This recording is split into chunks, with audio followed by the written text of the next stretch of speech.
Siyahlangana njalo silibingelela abathandekayo lonke kulesi sifundo saleli iviki, isifundo esithinta ngoKristu enqoba ukufa. Mina engikhuluma lani ngumfundisi uG Mlilo, inxusa abangane bazivese. Sithanda ukubingelelana sonke izihlobo ezithandekayo, sisamukelana kusifundo sethu salona leli iviki. Mina engikhulumayo ngoAmos Maforo. Salubonani bathandekayo ngegama lenkosi yethu Jesu. Siyabonga futhi elinye ithuba esiliphiwa nguThixo ukuthi singene kusona lesi sifundo simuzwe ekhuluma lathi ensukwini zokucina. Mina nginguMisisi Mhlanga, kasicimezeni sikhuleke nini singakaqalisi isifundo sethu. Baba wethu othandekayo okhona ekhaya ezulwini, kalihlonitshwe lijunyiswe igama lakho. Siyalibonga lona leli thuba lokuthi sihlale phansi sicubungule sona lesi sifundo, sinxusa ubukhona bukaMoya oyingcwele, sigcwalise ngamandla okuzwisisa lona leli lizwi, sibe sesikhuluma kuphela intando evele esihlalweni sobukhosi. Sicela usikhuzele omubi, inkohliso ngabafileyo inengi kakhulu, kodwa sicela ngasona lesi sifundo uwambule imfihlakalo leqiniso sonke sizasizwa, sibe sesibambisisa lelo qiniso siphile ngalo. NgoJesu siyabonga, amen. Amen. Amen. Bathandekayo, uma kulento ehlukuluza izimpilo zabantu, uma kulento zihlobo zami esithiya silimele abanye sebegula, kwesinsikhathi owehlelwe yileyo nto afe, yekufa abathandekayo. Yekela uPaul athi yena okufa isitha, isitha sabantu bonke. Indaba esifunda ngayo namhlanje silethelwa uKristu enqoba ukufa. Amen. Nxa singafunda uSamulo 1 verse ka17 no18, izasiqinisa ukwazi bana ukufa uKristu ukuphethe ngayiphi indlela. Samulo 1 verse 17. Kwathi ngimbona ngawela ezinyaweni zakhe njengofileyo, wabeka isandla sakhe sokunene phezu kwami wathi, ungesabi, mina ngowokuqala lowokucina. Verse 18. Ngingophilayo, ngangifile, njalo khangela ngiyaphila kuze kube nini, njalo ngiphethe izivulo zokufa kanye lendawo yabafileyo. Ngiphethe izivulo zokufa. Amanye amabhayibheli athi ngiphethe izahluthulelo zanjani zokufa. Elesikhiwa ngiphethe amakhiye. Anabona sebehlanganisa isikhiwa isiNdebele, amakhiye kanjani endawo yokufa bathandekayo. Ake sikhangeleni kuqala singakacubunguli kabanzi ngesihloko lesi la ngendlela yokufunda kwekhanda. Asike sikhangeleni kabanzi ukuthi kanti vele yona indikimba, yona umkantsho wenkolo yesiKristu uyini? IsiKristu siphethwe kuyini? Kuyini okubambe isiKristu? Yabona, ungasusa uvuko lukaJesu usala ungela inkolo yesiKristu. Inkolo yesiKristu yeme ekufeni ekuvukeni kukaKristu.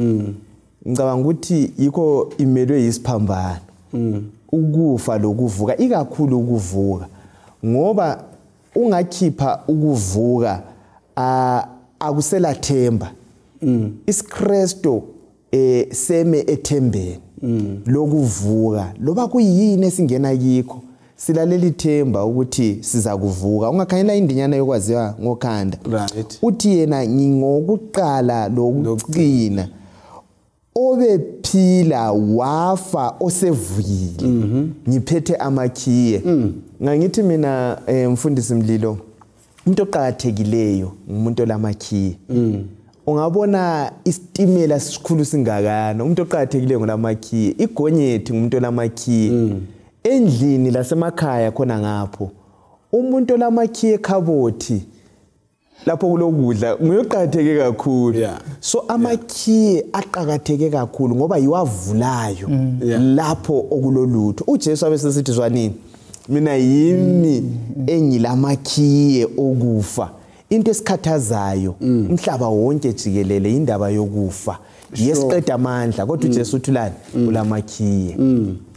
Uyizwa njani ke le ndaba? Uma for uthinta indaba eqhakathekile uthe eqalisa ukuletha lapha uthi nxa singasakhulumanga ngovuko oluka Jesu kuqala kuthi ukuthi kakula vangeli yikho kukhulunywa ngumpostoli Paul umlobi nyamthanda lapha uthinta ukuthi kwabaseKorinte bokuqala ngo2 verse ngo2 umpostoli Paul uthi akulokunye emfisa ukukwazi ngaphandle kaKristu obethelweyo kodwa kuthwe la nxa ubengayifithizela indaba kaKristu obethelweyo akayila mandla leyo ndaba nxa iphelela lapho kodwa ihamba isibanga ebesekhuluma ku1 Corinthians ngo15 indimana yonke ithi nxa uKristu engavukanga kuthi ukuthi kasilavangeli kuthi ukuthi kakula themba kuthi ukuthi azathi ukuthi hayi kuthi utantu angaziphilela loba ngayiphi indlela. Oh yes. Sikuzwisa njani lokho esixoxa ngakho okuvuka KukaKristu lokuvuka kwethu nxa sikhangele ukuvuka kwaKristu esikhuluma ngakho lokuvuka kwethu nxa sikhangele yona ikhiye naliyana endawo yabafileyo kusiphatha njani uvuka kwabangcwele bathandekayo?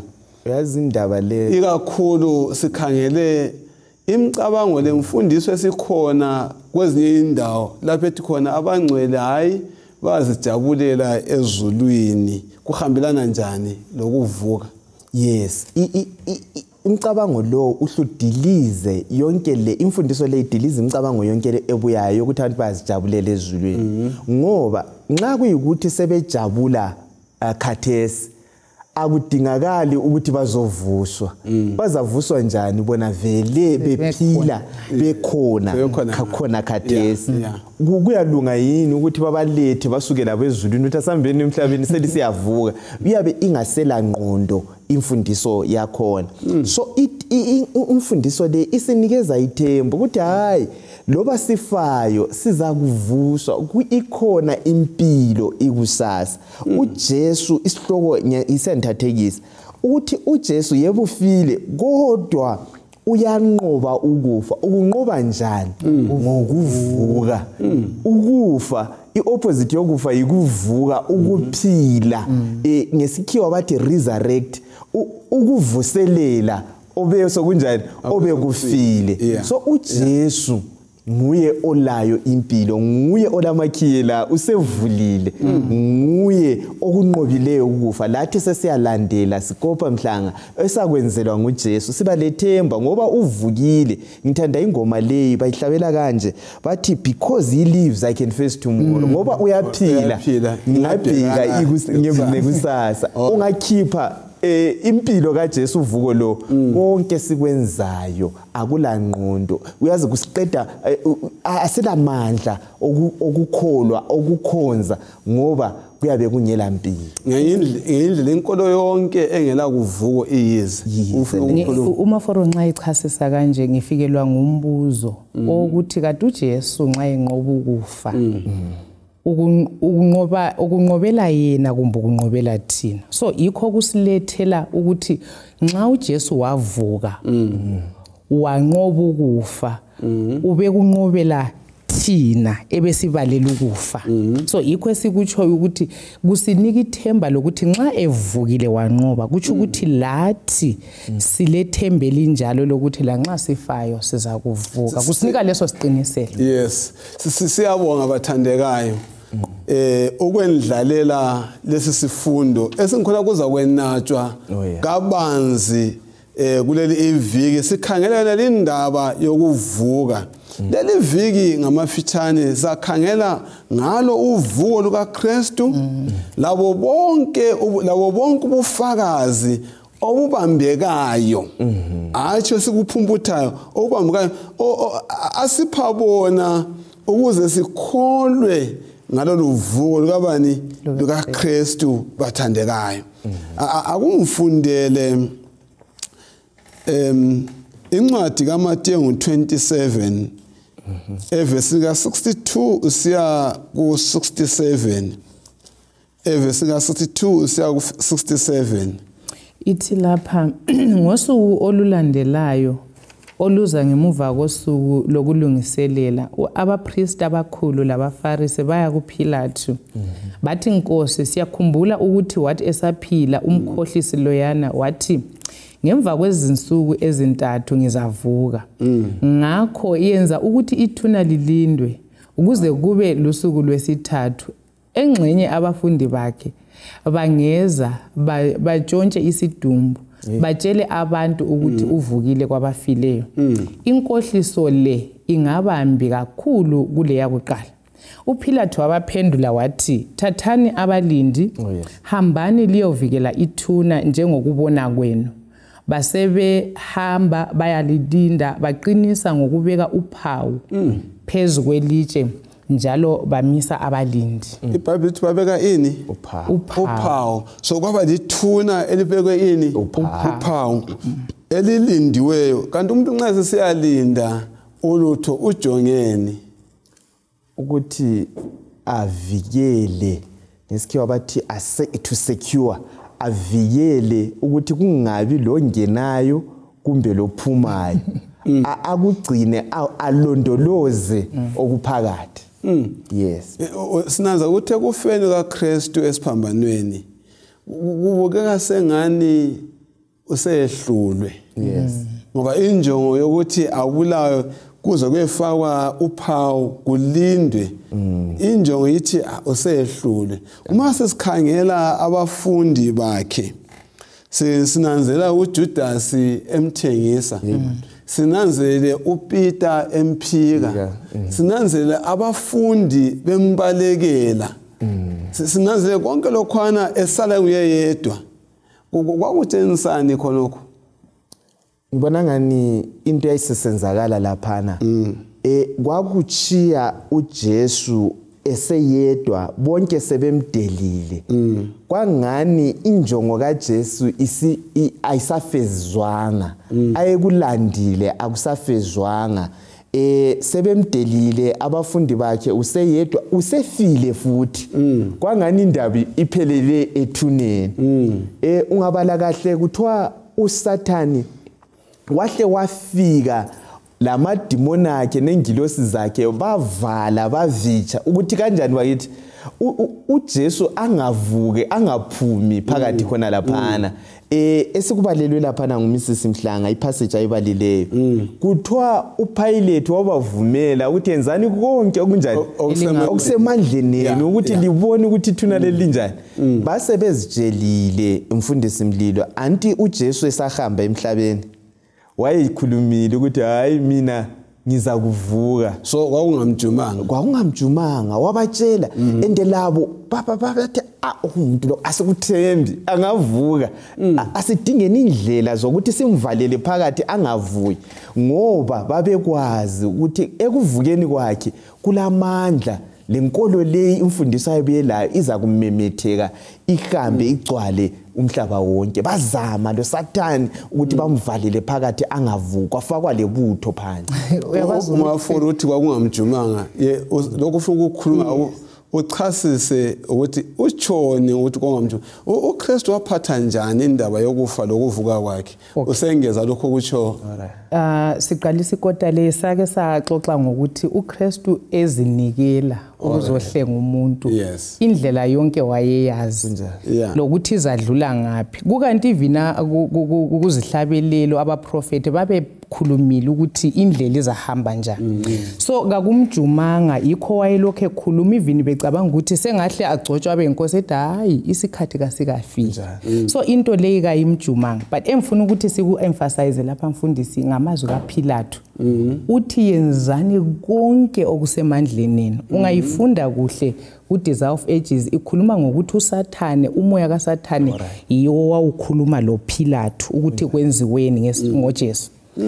Ngithande into ezintathu laphana uSathane azisebenzisayo ukuzavale ukuthi uJesu angavuki. Okokuqala kuthwe kwaba labalindi ukuthi kabayenza ukuthi vele kangavuki.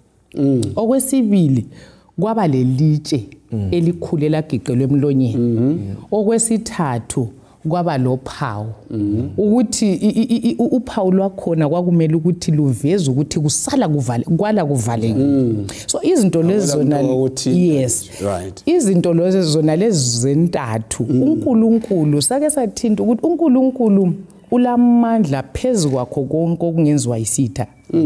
Ngesikhiwa bathi God overrules events. Usathane esecabanga ukuthi usephuma ibhobho, uNkulunkulu uphumela ibhobho. So uNkulunkulu lapho usathane efaka iRoman guard yamasosha ngu100 iseal lelitshe elikhulu, usathane wayesithi usevalile. Kodwa ekuvaleni kukaSathane uNkulunkulu waveza ubukhulu bakhe. Ngizwisisa lokhu kwahle kwaba yibufakazi obuqotho ukuthi uJesu kwakumele kunike ubufakazi obuqinisileyo ukuthi nxa ilitshe beli antu yakhumbula omama behamba esevukile ukuthi babecabanga ukuthi sizagiqelwa ngubani ilitshe. So kwakungani ilutho impossible ukuthi alungeke kavuki. So lalingasilo litshe lokudla. Hayi kwakungasilo litshe lokudlala, kodwa linjalo lingasilo lokudlala. uNkulunkulu wasebenzisa ukuthi aveze ubukhulu bakhe kuthini amandla okuvuka khona. Bese ngisithi laba masocha angu100 ayilindile, ngifunda ukuthi kwaba yibo ofakazi ababalamandla bagijimisa ivangeli lokuvuka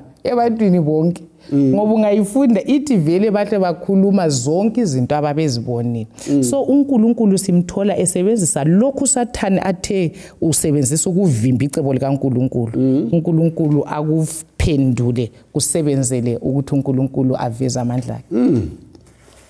Siyabonga indaba eziqakatha lezo kakhulu. Yes. Uyabona uNkulunkulu uphezulu kwemicabango yethu. Right. Abantu ababekuzama konke uJesu ephakathi esethuneni khona phana. Omunye olobayo uthi yena uJesu bamesaba efile kulalapho ephila. Njengoba ubona uselindwa esahamba lapha emhlabeni wayengalindwa. Bathi bembopha watsho wabuza wathi hayi bengilana eTempelini bekulendingo yini ukuthi libe lixuku lonke leli kuzongibamba, bengihlala ngilana. Kodwa sesethuneni sefile uSathane uthi sibone ukuthi amandla ovuko anganani. uSathane wayekwazi ukuthi ngokuvuka wakuphela okwakhe konke isiKristu simemetheka. So wazama ngendlela yonke ukuthi akuvimbi kungenzakali loba ngamandla avele ezulwini. Wayesefaka amadimoni lebutho lakhe ukuthi akula muntu, waze wafaka namanga ukuthi hayi nxa lingambona engavuka abafundi bakhe babe bemtshontshile. All right. Nxa usithi babe bemtshontshile abafundi bakhe, kwauqiniseka kangakanani ukulinda kwabo nxa babesenqabela ukuthi abafundi bangamtshontshi uKristu na? Uma babengamtshontsha sithi bangamtshontsha, babe sithi bebesesithana uvukile, kuyini ababezakwenza ubana kube ubufakazi ukuthi sibili uvukile nxa bebengamtshontsha? Anti balinde ukuthi abafundi banganjani bangamtshontsha. Yes. Ukulinda kwabo ukuqinisa njani ukuvuka futhi khona phana ngabafundi bamtshontsha babeza ukuthini?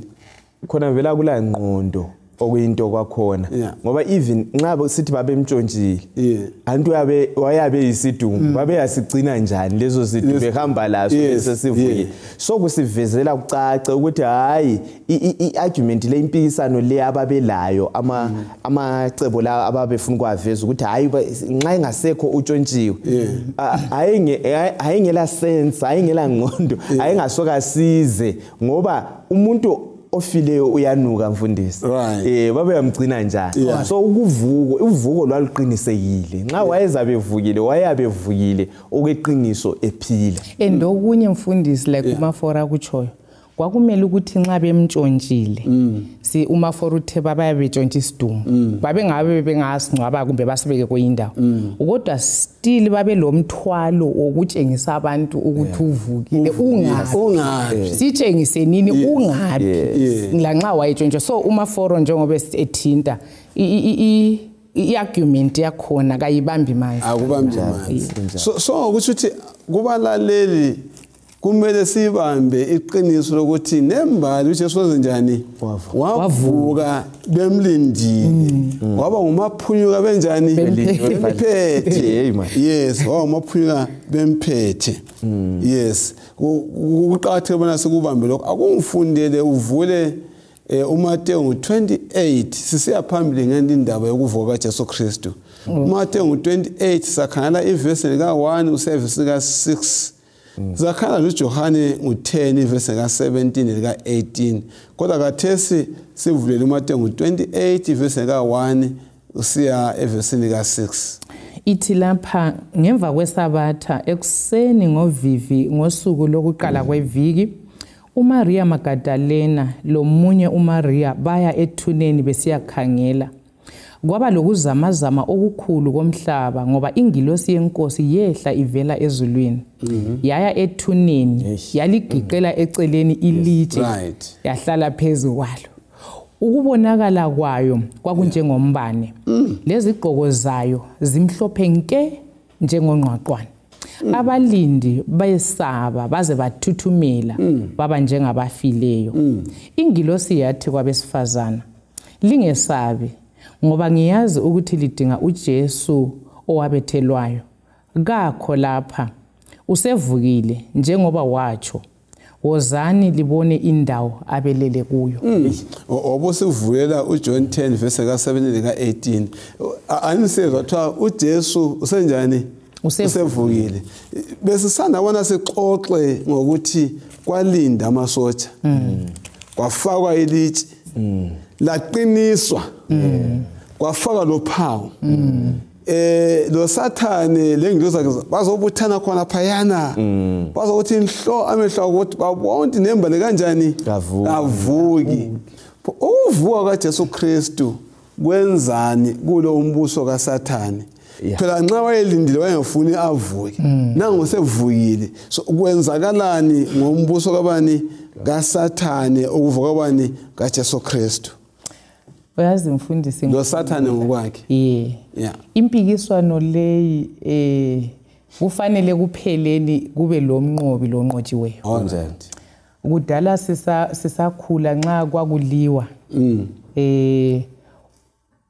kwakuchaywa izaguru kuliwe oyehluliweyo uzakhanya ngokuhlalwa amadundulu lo hamba eziqhenya uyabe sithi ngimchaye ngaze ngamhlala amadundu so ngiyacabanga wathaya wazahlatshwa amadundulu uJesu kuvuka kaJesu Sathane wahlalwa amadundulu ngikhunjuzwa ukuthi ingilosi le ukuthi afika aqhwebela ilitshe kanjani ungayifunda ku Desire of Ages kuthiwa walitshedise ngani iphepho okulilitshanyana okungatsho lutho so wahlala phezulu kwalo kusitsho ukuthi amandla esitha anqotshiwe ngimbona nxa ukhuluma ngalindlela ngimbona ingilosi sihlezi yabamba isatho lenkani kabuye uyazi indaba ekhulunywa ungayibala mu Desire 782 alright kuthiwa uSathane wabiza amademoni akhe ingilosi zakhe zonke ezinamandla amangalisayo zazolinda khona laphana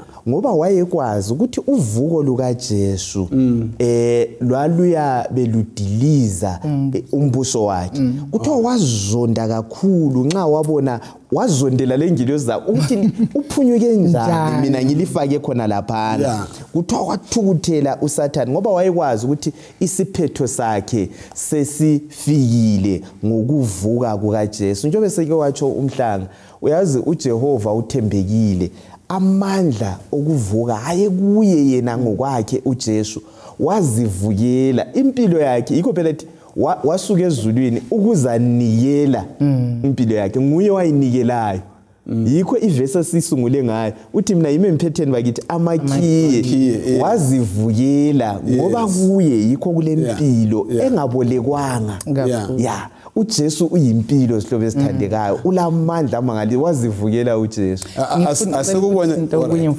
ukuthi nxa sivuma ukuthi uSathane wehlulwa waze wahlalwa amadundulo umbuso wakhe kawukho. It's a defeated kingdom. Right. So kusiphathisa njani thina amaKristu ukuthi la nxa uSathane esihlukuluza njani silwimpi evele inqotshiwe. Yes. Iphosifane ngiyifanise lo muntu oyabebukele mfundisi i-delayed match.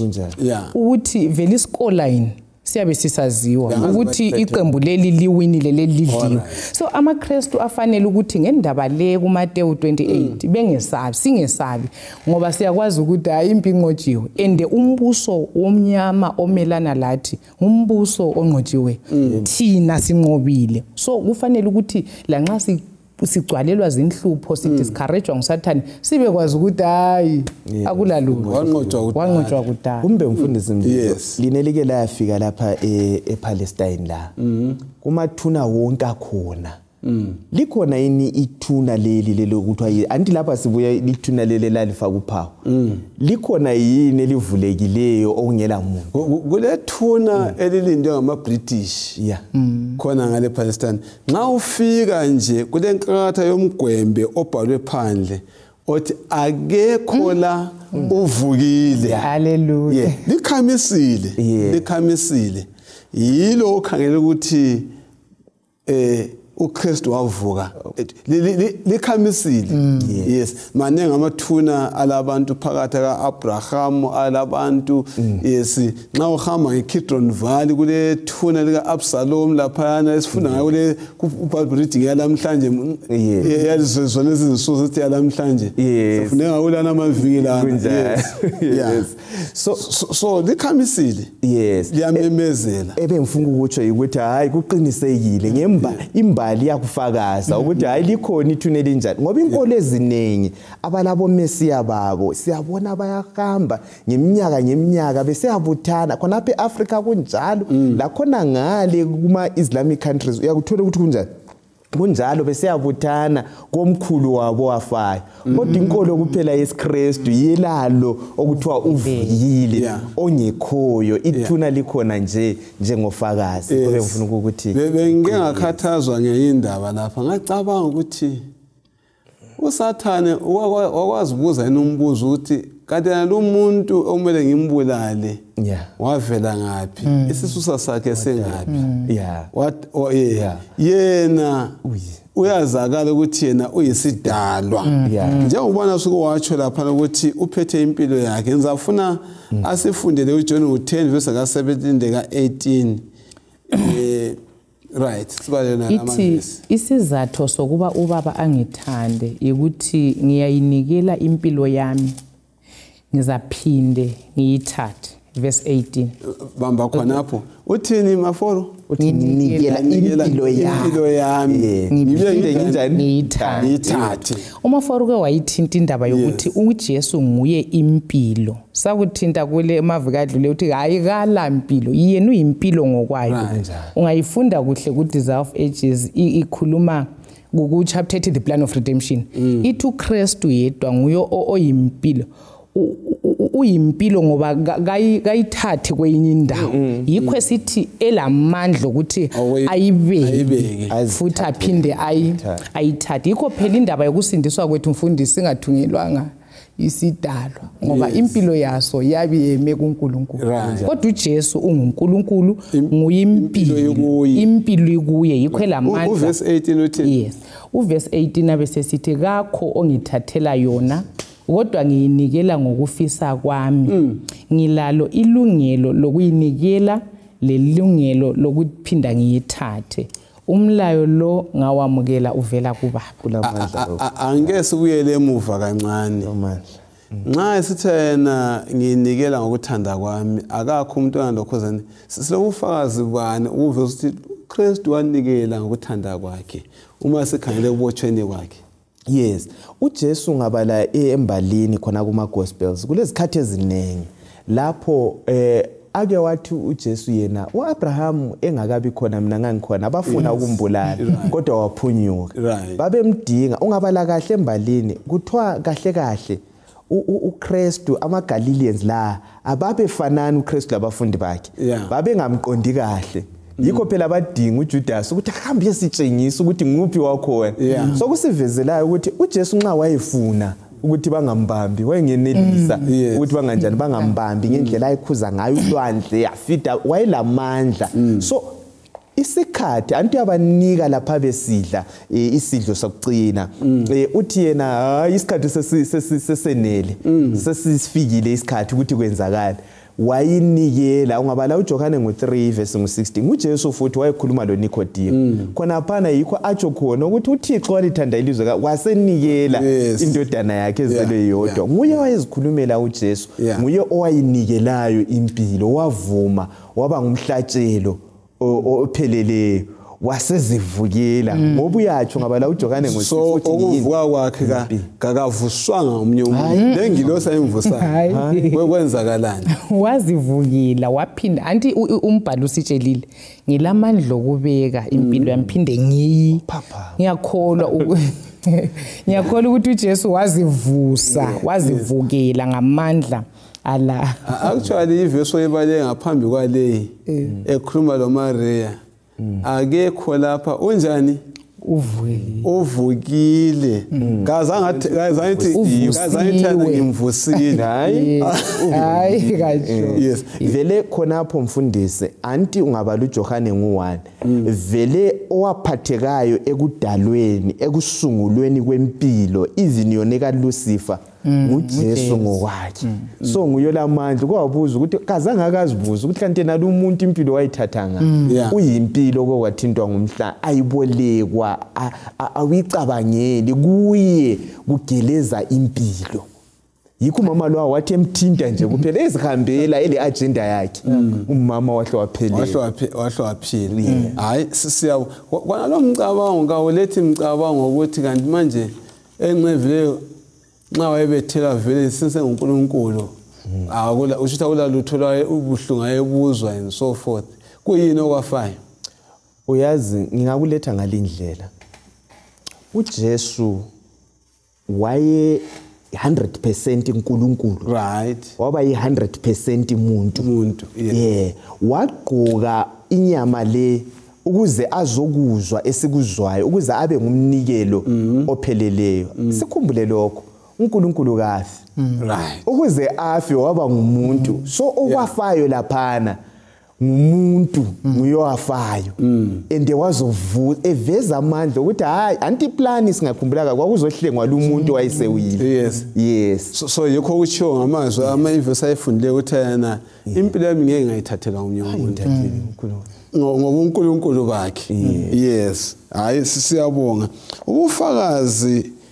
hayi ngwane sesithintile ukuthi lokho kwenza kwalethu ubufakazi sibisibili abapriest babuletha njani ubufakazi ukuthi sibisibili umuntu uvukile ufakazi kunye lesivula mlomo sabo esalethwa abapriest siqinisa njani udaba lokuvuka kwaKristu isivala mlomo mfundisi isivala mlomo hayi wena sindaba sesikhuluma ondodo wesiyavela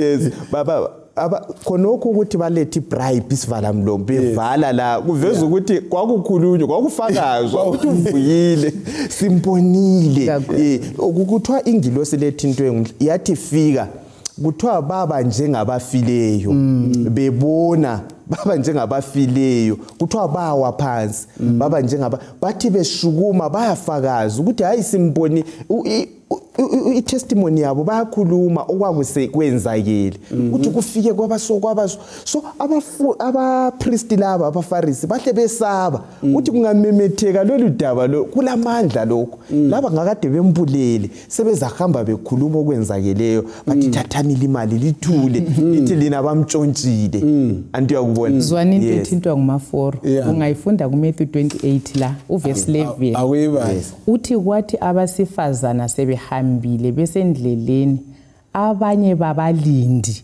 bangena edolobheni bayabika kubapriest abakhulu ngakho konke okwake kwenzakile so umaforo ufithizela indaba yokuthi yibo kanye ababa ngofakazi bayibona indaba kodwa even ingilosi bayibona anti kwakusema thathakusa umnyama inkazimulo yengilosi iphendla umnyama ukuthi baba njengabafileyo mfundisi akakuthi ukuthi bafe baqaleka ngoba umuntu oqalekileyo kaboni izehlakalo ezikhona kodwa nxa sesiqathanisa lo verse 11 ukuthi balandisa konke okwakwenza kuthi ukuthi ngiyazwisisa ukuthi ungakuboni uqalekile kuthi ukuthi baba njengabafileyo ukuthi kwakungela into abangayenza baphela amandla bebukela izehlakalo zesenzakala so kuthiwa baphuma bayafakaza yiyo leyanenge engayithinta ukuthi usathane sithi ngamasotsha ngu100 ulindile uNkulunkulu wazuza ama-witnesses angu100 awukufakazela ukuvuka kukaJesu. So amasotsha Roma ahlahambisa leli qiniso lagcwala indawana yonke ngoba livangeli lifinyela izizwe zonke usodwa futhi ngithosa ukuthi uthiwa abanye babalindi ababesele bona basabe besenza njani nxa lwana usiyambreba ngale abaseleyo lokho bayafakaza bayahamba basebetshela ba hayi akusibalele uMateyu 27 verse ka 51 leka 53 ithi lapha uverse 51 uthi kusona leso isikhathi ikhetheni lethempeli laqhekezeka kabili kusukela phezulu kusiya phansi umhlaba wazamazama lamatshe aqhekezeka uverse 52 abesithi amathuna avuleka izidumbu zabaningi abantu abangcwele abafayo zavuswa baphila baphuma emathuneni kwathi ngemuva kokuvuka kukaJesu baya edolobheni elingcwele bavela ebantwini abaningi right khonokho asosanibona kubale kusitshelani kumbe kusifundisani ngokuvuka kaKristu njalo kwaba nempumela bani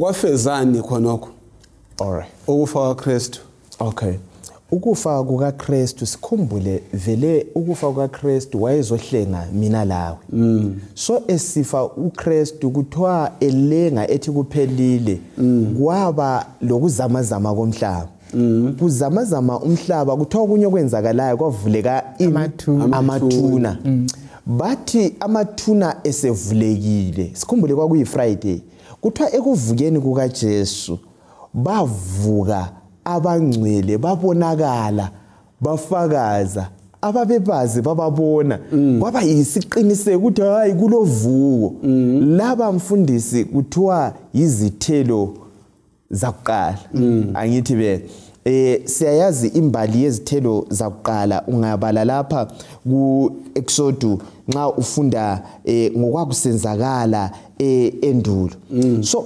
uzathola ukuthi lezi zithelo isithelo sakuqala labavukayo isithelo sakuqala ekulimeni lapha kwakuveza okuzakwenzakala isivuno ozakusithola so laba ekuqaleni baba yizithelo zakuqala ezikaJesu oqala kuthiwa bafakaza abaningi bababona enguthandayo yikuthi kwakungasafihlakali ukuthi kulovuko lwenzakeleyo esigabeni nxa bekhona abanye abavukileyo lalo ngempela wayevukile yikho engakutsho okwakhathesi ushithi bona labo labahle baqinisa ukuthi uKristu uvukile abavuka kunye yikho babekufaka yiwamandla uNkulunkulu esiwabona elawo okumelana lamandla esitha ukuthi uNkulunkulu amandla khangangale ngoba uSathane nxa wayengama ngokuthi uJesu kavukanga abafundi bamtshontshile uNkulunkulu wabise esinye isiqiniselo ngokuvusa abaningi ngoba sithe uveza isifundo uthe namhla sikhangela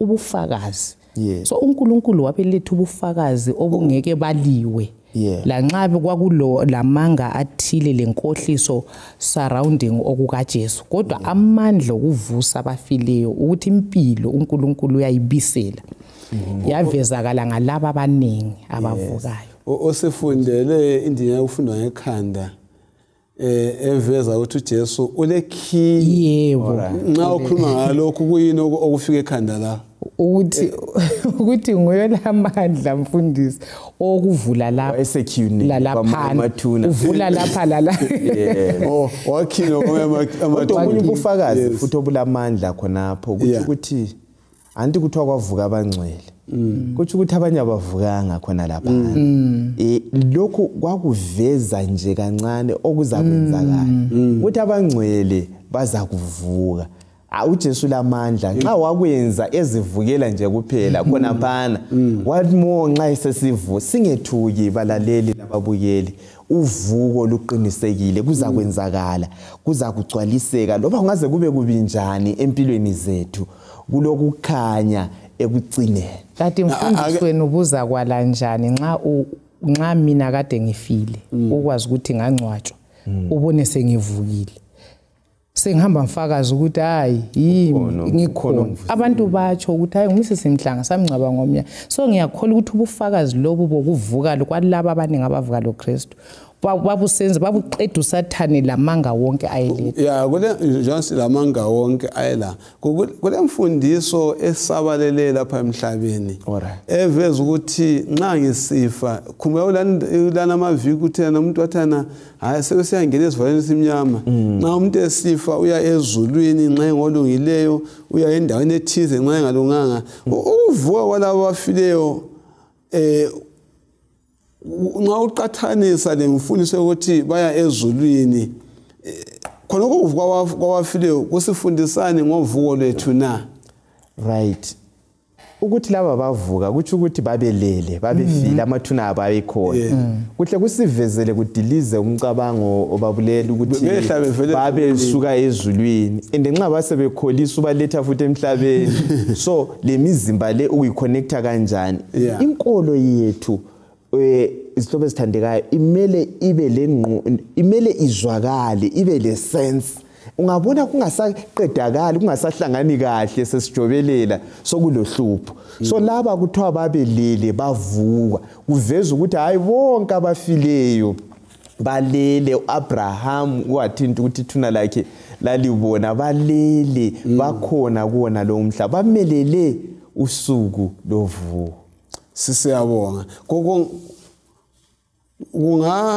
kungakhathaza kwesikhathi izinto zibe zimbi empilweni zethu impilo ingabi mnandi hayi balaleli asethembeni kuNkulunkulu wasinqobela akumfundele uJohn 20 verse 11 uzamfundela lo Korinte oqala ngo15 verse 5 uJohn 20 verse 11 ivesi ngu11 ithi kodwa uMaria wasala emi ngaphandle kwethuna ekhala wathi elokhu ekhala wakhothama walunguza ethuneni wabona izingilosi ezimbili zigqoke okumhlophe zihlezi lapho isidumbu sikaJesu sasikade sikhona eyinye ngasemakhanda eyinye ngasezinyaweni zambuza zathi mama ukhalelani na wathi bayisusile inkosi yami kangazi ukuthi bayibeke ngaphi khonapho wasephenduka wabona uJesu emikhonapho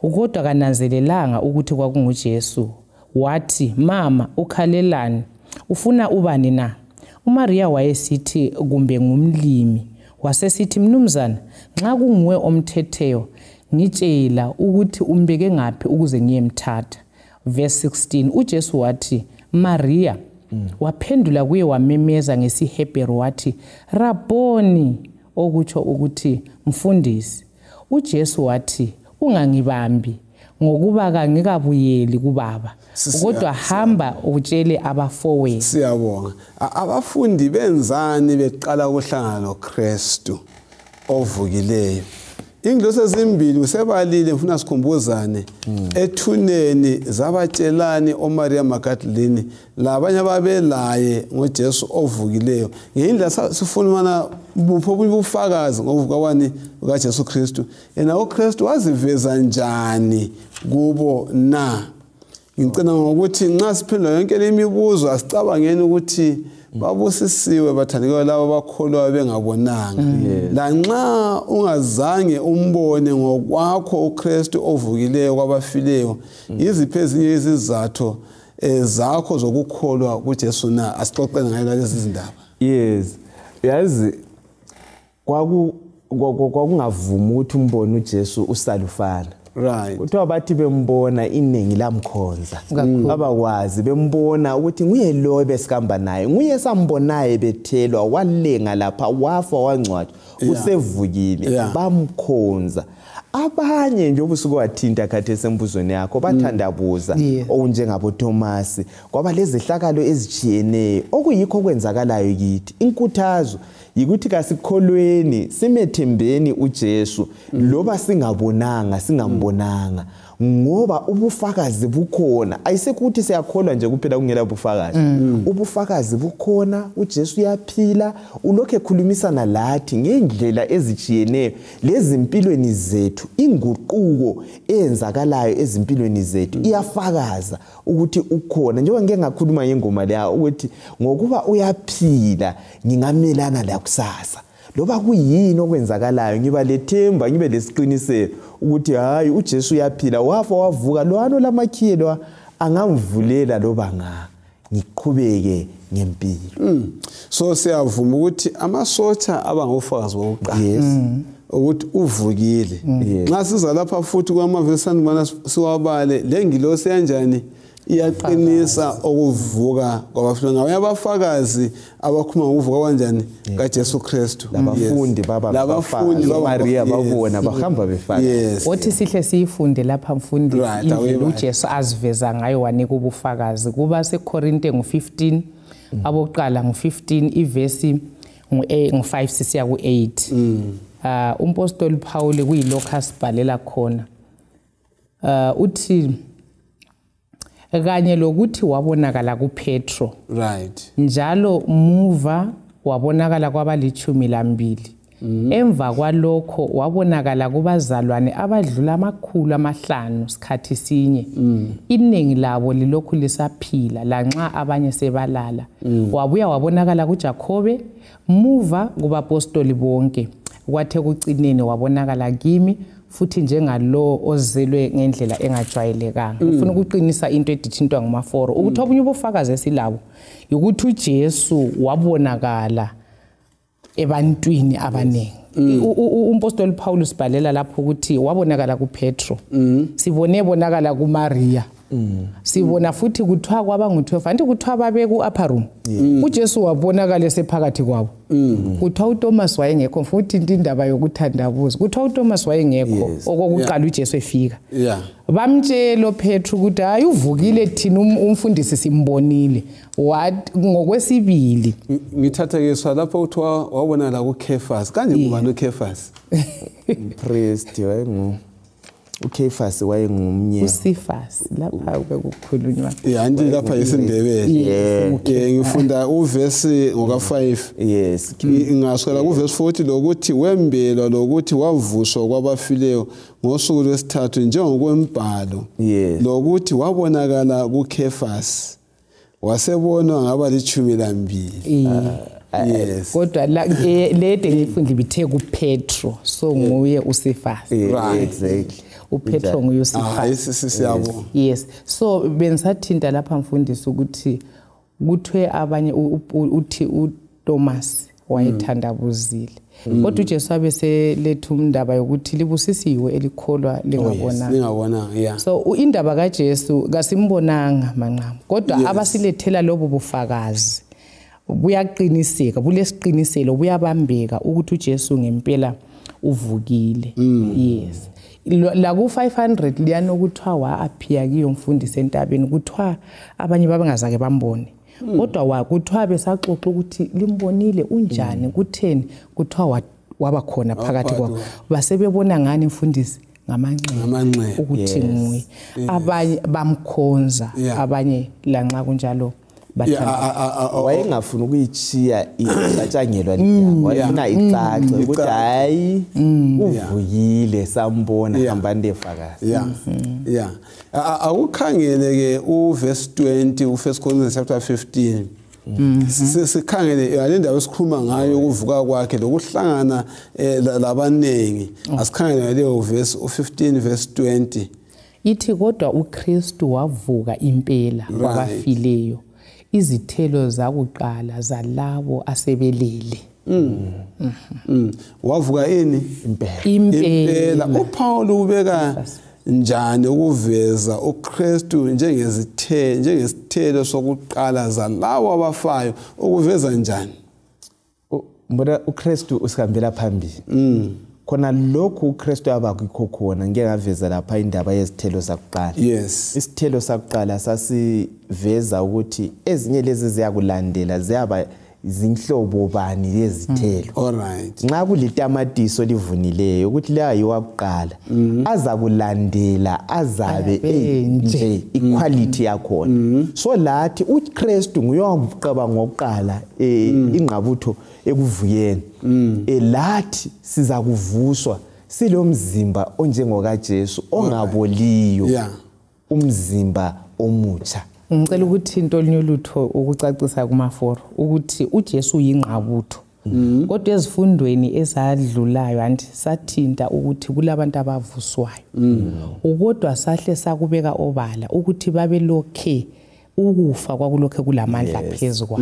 So uJesu uba yingqabutho ngoba lesi sivuno esizayo siyaphiwa ukungaboli immortality. So yikho kuveza khona ukuthi uyingqabutho kulaba sebelele. Yeah, umaforo uthinta kakhulu ngendaba zezithelo zokuqala. Akusifundele uExodus 23 ivesi ka19. Exodus 23 ivesi ka19.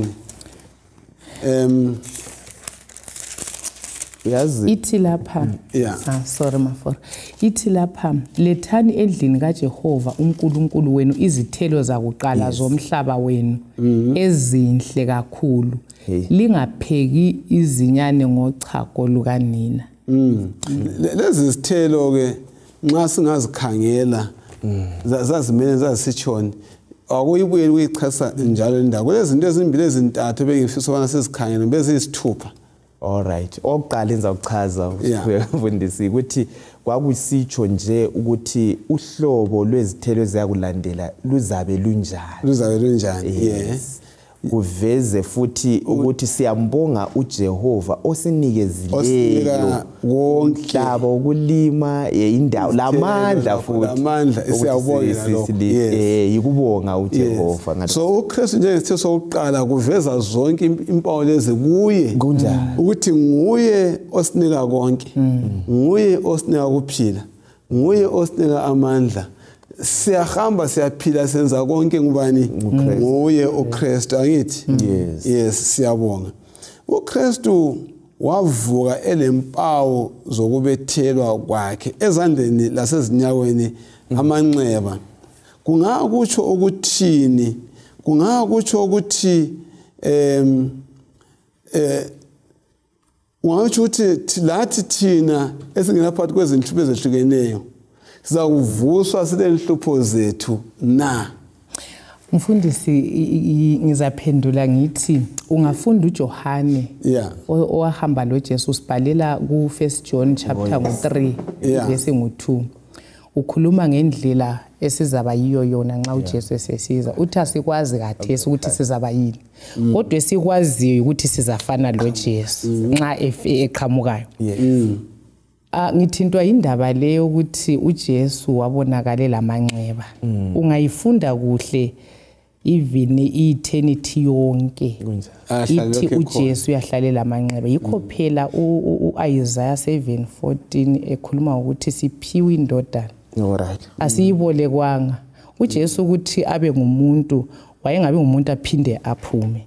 Uba ngumuntu eternity yonke. So kusifundisa uthando. Mina lapha ngifundise ngibona uthando lumangalisayo kaNkulunkulu ukuthi yena uJesu ongazange azisono nguye iphakade yonke obonakala ngamanxeba. Thina ukuze thina ngamanxeba akhe thina sisuswe amanxeba esono. So ngibona uthando lumangalisayo ukuthi kuyaba yibufakazi iphakade yonke ukuthi uNkulunkulu luthando. Ngoba wonke lobo ngawanga uzathi ehlangana lo uNkulunkulu lamanxeba uzakwazi ukuthi imvelo kaNkulunkulu iluthando. Siyabonga ngithi thina ukuthi into omhlanga akuthi ukuthi thina siza kuphelela. Akula muntu ozathi evuka njengoPaul. uPaul wayekhathazwa ngameva esemzimbeni wakhe. Ekuvukeni uzabe phelele. Sonke sinemkhuhlane yonke le iza kuphela. nxa kulesigogo esaba khona kuzabe kunguJesu okuthintwa ngumhlanga ukuze kusikhumbuze la esisuka khona lapho esihlengwe khona ukuze singaphindi ungaqumi emkhumbulweni wakho ukuthi kukhanye ukuthi isono siyadula lathi siyadula ukuze kuqedwe isono kwathatha umdali uNkulunkulu ukuthi aye kufa asindise mina la kuhlale ku fresh engqondweni zethu uthando lumangalisa isihlobo esithandeka. Yes. Kimi kuyangiqinisa akungivulele uyisango 35 isango 35 kuyangiqinisa kakhulu ngoba kuletha ithemba lokuthi umuntu lamanxeba uzabe lamanxeba akufune nje amavesi ambalwa susele verse ka1 uvesi eliyifunayo I think iverse 5 lapho ke amehlo eziphofu azavuleka lezi ndlebe zezacuthe zizavuleka lapho ke abaqhulayo baza kuyiqa njengempala izimulu zihlabelele ngokuthokoza amanzi azampompoza ogwaduleni izifula zigeleze enkangala. Ebengulanda lapha evesi yokuqala usehla usiyavesi ka5 ukuthi qinisa izandla ezinjani ezibuthakathaka lezi nto kumele zisiqinise sonke ukwazi ukuthi uyebo uJesu waba lamanxeba ezandleni zakhe. Thina siyangena phakathi kokuhlupheka ohlukeneyo kulabanye so bayacheda ezindlini bayihlobona bahambe sihamba ngama wheelchairs sihamba ngazo zonke izinto zinhluphe esiphakathi kwazo kodwa kuzeni kwenkosi bathandikayo ivesiti sakweqa njengempala ogogekileyo uzachaphuka izandla zakhe oyisiphofu aza kuvuleka amehlo ambone umsindisi esiza ngamafu oyisimungula uza kumemeza hosana angazibona le elithinta njani indaba yokuvuka kaJesu Kristu amazubani okucina ongawaletha kubalaleli abaqinisa ukuthi ukuvuka wavuka ngempela kulabantu abafelwayo bazibhuqa sokathesi so kabalathemba sibaqinisa sithini ngamazwi akho okucina amazwi okucina abalaleli watsho sinobunengi ba amazwi okucina abalaleli aletha kulokhu umfundisa kutsho ukuthi kufanele indaba yovuko leyi isiqinise kakhulu lanxa sidlule kuchikachikeni lanxa sifelwa kasikwazini ukuthi kulethemba kulempilo ngangale kwethuna kasikhaleni kodwa sikhale silethemba lokuthi abathandwa bethu labasichileyo sizahlangana labo ngolunye usuku sibe lempilo esikukholwa kakhulu ukuthi nxa uJesu evukile lindaba yokuvuka kwethu ayisoziphuma utheka sekhaleni kulevume ukuthi umuntu akhali ngenzo bakhali ungakhabisa hayi imvume ikhona yokukhala kodwa kulethemba ukudlula komunye emhlabeni akungangibulali ngoba ngikwazi ukuthi uyaphila ithuna kalila muntu.